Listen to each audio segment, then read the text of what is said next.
Kutoka upande wa Iran, hali inaonekana tofauti kabisa. Ni kama wanacheza mchezo wao kwa mfumo uliopangwa vizuri sana wa kijeshi. Video inayodaiwa kutoka eneo la mlimani inaonyesha kile kinachoitwa missile set. Hizi ni kambi za chini ya ardhi zinazochimbwa ndani ya milima, zikifichwa kwa kina kikubwa ili zishambuliwe kirahisi. Kwa mujibu wa uchambuzi wa kijeshi, Irani ina mtandao mpana wa kambi kama hizi, na baadhi ya taarifa zinaeleza kuwa zinaweza kufikia hata mamia ya vituo tofauti vya kurushia makombora.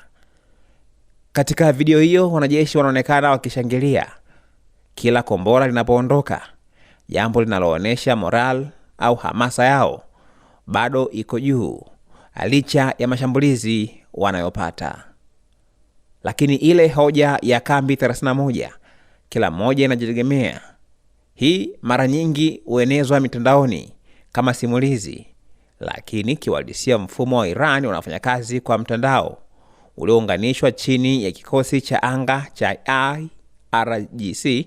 Hii ikiwa inamaanisha kambi zinaweza kuwa nyingi na zimetapakaa nchi nzima. Zina uwezo wa kufanya mashambulizi kwa wakati mmoja, lakini bado zinaongozwa na amri kuu ya kijeshi, Central Command, si kila moja kivyake kabisa. Kwa sasa kinachoonekana wazi ni kwamba mkakati wao ni kuzidi nguvu ya ulinzi wa anga kwa idadi kubwa ya makombora na drones.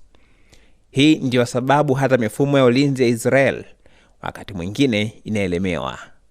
Si kwamba haifanyi kazi, bali inazidiwa na wingi wa mashambulizi kwa wakati mmoja.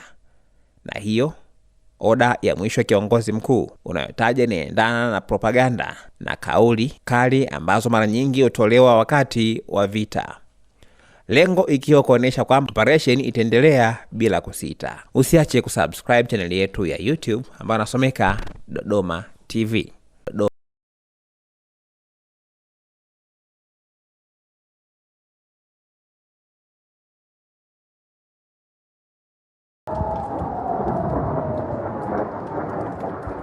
Whoa. Whoa. Whoa. Whoa. Whoa. Abba. Whoa. Whoa. Abba, this just hit the first part. Wow. That is crazy. Wow.